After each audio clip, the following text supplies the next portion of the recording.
जब हम भारत के इतिहास की बात करते हैं तो दिमाग में क्या आता है? बड़े बड़े किले, यहीं के राजा महाराजा, है ना?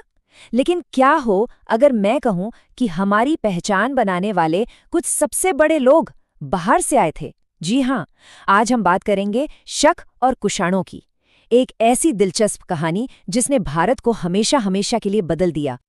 अच्छा, चलिए एक सवाल से शुरू करते हैं। एक पहेली। हम सब रोज कैलेंडर देखते हैं, तारीखें याद रखते हैं, पर क्या कभी सोचा है कि भारत का जो अपना ऑफिशियल नेशनल कैलेंडर है, उसे शुरू किसने किया था? इसका जवाब शायद थोड़ा चौंकाने वाला है। वो कोई भारतीय राजा नहीं था। तो फिर कौन था वो, और कैसे उसकी बनाई हुई एक चीज आज भी हमारी जिंदगी का इतना बड़ा हिस्सा है? चलिए इसी रहस्य से पर्दा हटाते हैं। तो देखिए, हर बड़ी कहानी की एक शुरुआत होती है और हमारी कहानी शुरू होती है उस दौर से जब महान मौर्य साम्राज्य बिखर गया था। सोचकर देखिए, एक इतना बड़ा साम्राज्य जो पूरे भारत को जोड़े हुए था, वो छोटे छोटे टुकड़ों में बट गया। मतलब कोई एक बड़ी सेंट्रल पावर बची ही नहीं थी।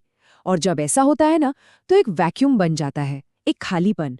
और इसी खालीपन ने भारत के उत्तर पश्चिम के दरवाजे नए लोगों के लिए खोल दिए। और बस यहीं से एंट्री शुरू हुई बाहर की ताकतों की, एक के बाद एक। इस टाइमलाइन को देखिए जरा।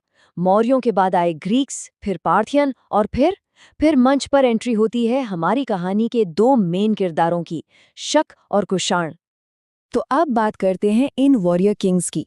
ये योद्धा राजा कोई और नहीं बल्कि सेंट्रल एशिया से आए शक और कुषाण थे। और सुनिए, ये सिर्फ आए नहीं, इन्होंने आकर उत्तरी और पश्चिमी भारत पर ऐसा दबदबा बनाया कि इतिहास का पूरा रुख ही मोड़कर रख दिया। अब ये दोनों ग्रुप थे तो सेंट्रल एशिया के ही घुमंतू योद्धा, लेकिन इनकी पहचान अलग अलग थी। एक तरफ थे शक, जिन्हें सीथियन भी कहते हैं। ये लोग घोड़ों पर सवार तूफान की तरह थे, इनकी तीरंदाजी का कोई मुकाबला नहीं था। और दूसरी तरफ थे कुषाण, ये यूची कबीले से थे और इन्होंने धीरे धीरे एक बहुत बड़ा साम्राज्य बनाते बनाते भारत की तरफ अपना रुख किया। लेकिन सबसे दिलचस्प बात क्या है पता है? ये लोग सिर्फ हमला करने वाले नहीं थे, सिर्फ आक्रमणकारी नहीं थे। इसका सबसे बड़ा एग्जाम्पल है शक राजा रुद्रदमन प्रथम। इस आदमी ने न सिर्फ पश्चिमी भारत को जीता, बल्कि संस्कृत ने पहला बड़ा शिलालेख लिखवाया। सोचिए, संस्कृत में लोगों की भलाई के लिए झीलें और नहरें बनवाईं और यहाँ की संस्कृति और भाषा को पूरी तरह अपना लिया। मतलब बाहर से आकर भी वो यहीं के होकर रह गए। चलिए, अब शकों से आगे बढ़कर कहानी का फोकस लाते हैं कुषाणों पर। और यहाँ हमें मिलना है इस पूरे दौर के सबसे बड़े, सबसे महान शासक से। हम बात कर रहे हैं सम्राट कनिष्क की और उनके गोल्डन एज की। एक ऐसा सुनहरा दौर जिसकी शुरुआत एक बहुत ही खास साल से हुई। एक ऐसा साल जो इतिहास में हमेशा के लिए दर्ज हो गया। 78 CE। इस तारीख को याद रखिएगा। ये सिर्फ एक नंबर नहीं है, सिर्फ एक साल नहीं है, ये एक नए युग की शुरुआत है। ये वो साल था जब कनिष्क गद्दी पर बैठा और उसने एक ऐसे एम्पायर की नींव रखी जो आगे चलकर कल्चर और आइडियाज का एक जबरदस्त संगम बनने वाला था। और कनिष्क का राज सच में एक गोल्डन एज था। जरा सोचिए, उसने उस जमाने के सबसे जरूरी ट्रेड रूट, सिल्क रूट, पर कब्जा किया। आर्ट की एक बहुत ही खूबसूरत style, Gandhara school of art, उसी के दौर में फली फूली। उसने महायान बौद्ध धर्म को सपोर्ट किया और संस्कृत भाषा को भी आगे बढ़ाया। सही मायनों में उसका साम्राज्य ईस्ट और वेस्ट के बीच एक पुल, एक ब्रिज की तरह था। इसे ऐसे भी कह सकते हैं कि कनिष्क का साम्राज्य एक मेल्टिंग पॉट जैसा था। एक ऐसी जगह जहां अलग अलग आइडियाज, व्यापार का सामान और अलग अलग धर्म सब एक साथ आए। और मजे की बात यह है कि ये कल्चर आपस में टकराए नहीं, बल्कि एक दूसरे में घुल मिल गए और कुछ नया, कुछ बहुत ही शानदार बनाया।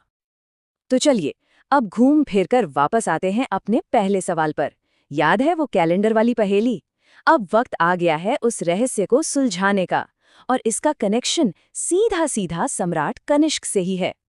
तो जवाब है शक संवत जी हाँ, यही है भारत का ऑफिशियल नेशनल कैलेंडर और इसे शुरू किया था सम्राट कनिष्क ने साल 78 सीई में जब वो गद्दी पर बैठा था। और कमाल की बात यह है कि आज भी हमारी सरकार इसी कैलेंडर को अपने राष्ट्रीय पंचांग के तौर पर इस्तेमाल करती है। अब ये काम कैसे करता है? बहुत सिंपल है। शक संवत की गिनती 78 सीई को साल 0 मानकर शुरू होती है। तो मिसाल के तौर पर अगर आज कॉमन एरा में साल 2025 है तो शक संवत में ये होगा 1947। सोचकर देखिए, एक ऐसा राजा जो बाहर से आया था, उसके शुरू किए हुए कैलेंडर से आज भी भारत अपना समय देखता है। ये कितनी बड़ी बात है। तो आखिर में शक और कुषाणु की ये पूरी कहानी हमें इतिहास का कौन सा सबसे बड़ा सबक सिखाती है? सबक शायद यही है कि पहचान आपको विरासत में नहीं मिलती, पहचान बनाई जाती है, अपने कर्मों से गढ़ी जाती है। शक और कुषाण बाहर से आए थे, वो विदेशी थे, लेकिन उन्होंने जमीन के लिए जो किया, जो विरासत यहाँ छोड़ी, उसी ने उन्हें यहीं का बना दिया। उन्होंने ये साबित कर दिया कि असली पहचान जन्म से नहीं, आपके काम से होती है।